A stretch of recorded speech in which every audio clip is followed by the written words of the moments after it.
Kanalıma hoş geldiniz. Bugün sizlere orkidelerde yaprak bakımı ve kök bakımından bahsedeceğim. Orkidelerin sağlıklı yapraklar, çiçek çıkarabilmesi ve de aynı zamanda sağlıklı kökler çıkarabilmesi yaprakların sağlıklı olmasına bağlıdır. Orkide yapraklarında bazen böcekler ya da hastalıklar olabiliyor. Bu tarz durumlarda orkidelerin gelişimi durur ve orkide yeni çiçek dalı çıkarmaz ve yeni kökler çıkarmaz ve yapraklar zaman ile canlılığını yitirir. Bir orkidenin sağlıklı olduğunu yapraklarına bakarak anlayabilirsiniz. Yapraklarınızın rengi yeşil, canlı ve parlak ise bu orkidenizin sağlıklı olduğu anlamına geliyor. Bakın, sağlıklı bir orkide bu şekilde hem yeni çiçek dalları da çıkarıyor. Yapraklarına dikkatlice baktığımız zaman bakın parlaklık ve canlılık var. Yine bu orkideye baktığınız zaman çiçekleri var ve çiçekleri olduğu halde tekrardan bakın çiçek dalı çıkarmaya devam ediyor. Bu orkidenin yapraklarının ve köklerinin sağlıklı olduğu anlamına geliyor. Elimde yaprakları sararmaya başlayan bir orkide var. Yaprak sararması orkidelerde çok sık rastladığımız bir durum. Özellikle orkidelerinizde aniden yaprak sararmasının olmasının birçok nedeni var. Bakın, bu orkide sağlıklı bir orkide çünkü yeni bir yaprak çıkarıyor ve kökleri de aslında sağlıklı görünüyor. Fakat görmek üzere olduğunuz gibi yapraklarında sararma var. Bunun nedeni orkidenin alt yapraklarının yaşlandığını ve yeni yapraklar çıkarmak istediğini gösterir. Yani bu bir hastalıktan dolayı değildir.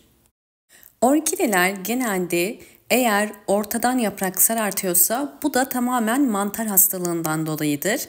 Ve bu tarz orkideler fazla ve yanlış sulamadan dolayı bu hale gelir ve hızlı bir şekilde bütün yaprakları sararır. Şimdi sizlere orkide yapraklarını hastalık ve böceklerden kurtarabileceğimiz en etkili 3 önemli püf noktadan bahsedeceğim. Bu 3 önemli püf noktayı mutlaka takip edin. Birinci yöntemde orkide yapraklarını korumak için ihtiyacım olan sadece su, pamuk, bir tane limon, yeşil limon ya da sarı limon olabilir, hiç fark etmez. Ve özellikle yapraklara parlaklık ve canlılık sağlayabilmesi için nem yağı. Bu da yine doğal ve natural bir yağ. Natural ürünler satılan yerlerden nem yağını alabilirsiniz. Nem yağını eklemesiniz de olabilir. Evet, şimdi limonu kesiyorum.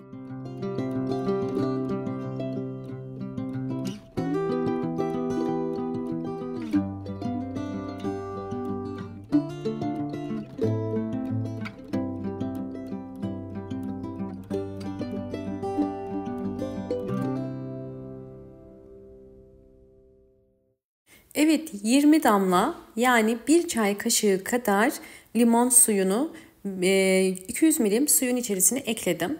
Ve üzerine yine 1 çay kaşığı kadar nem yağı ekleyeceğim. Nem yağı canlılık ve parlaklık katacak. Nem yağınız yoksa sadece limon suyunu kullanabilirsiniz. Limon suyu da çok yüksek bir antioksidan özelliği ve canlılık sağlar yapraklara. İhtiyacım olan pamuk. Pamuğu bu şekilde batırıp orkidenin bütün yapraklarını sileceğiz. Evet, şimdi bu pamuğu özellikle orkide yapraklarının hem üstten hem de alttan sileceğim. Bakın, gördüğünüz üzere silmeye başladığım andan itibaren yaprakta bir canlılık oluyor. Bu da içine koyduğumuz nem yağı sayesinde oluyor. Bakın, orkide yaprak bakımını düzenli olarak yaptığınız zaman orkidelerinizin yaprakları canlı ve daha parlak olacaktır. Bunu bütün orkidelerime uygulayacağım. Daha rahat orkide yapraklarını silebilmek için daha geniş bir kabın içerisine koydum hazırlamış olduğum suyu. Nem yağı ve limon karışımı.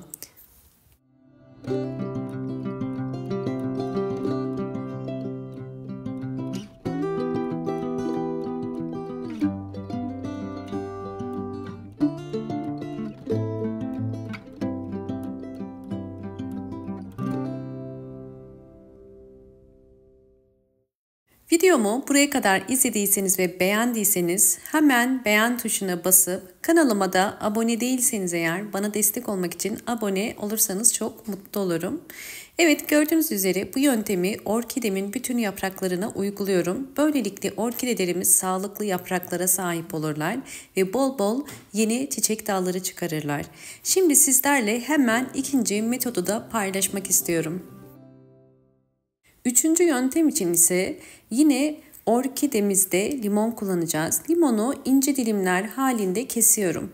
Bu yöntemde özellikle orkidenizin yeni çiçek dalı çıkarabilmesi için direkt orkidelere gübre olarak vereceğiz. Bunun için yapmanız gereken birkaç tane bu şekilde kestiğiniz limon dilimlerini bol suyun içerisine koymak. 1 litre suyun içerisine koyabilirsiniz. Bu suyun içerisine limonları koyduktan sonra kapağını kapatıp 2 saat bekleteceğim.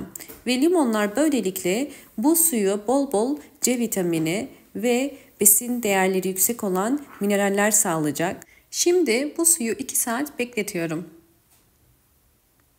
2 saat beklettiğim limonlu suyu şimdi kapağını açtım ve içindeki limon dilimlerini çıkarıyorum. Bu suda bol miktarda vitaminler var. Ve özellikle antioksidan değeri yüksek olduğu için limonun orkide köklerinin daha sağlıklı olmasına yardımcı olacak. Her bir saksı için sadece 5 yemek kaşığı kadar veriyorum ve bunu ayda bir kere tekrarlayabilirsiniz. Sizlerle sonuçları da paylaşmak istiyorum.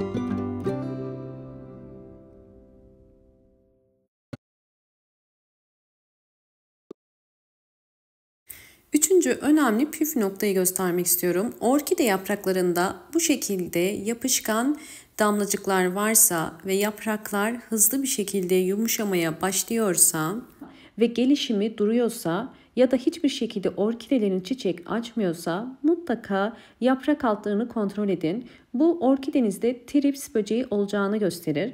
Trips böceği orkidenin gelişimini durduran ve orkide yapraklarında bu şekilde su damlacıkları şekilde olan yapışkan damlacıklar oluşturur. Bakın, eliniz ile dokunduğunuz zaman yapışkan bir damlacık vardır. Yani bu normal bir su değildir ve çok bulaşıcıdır.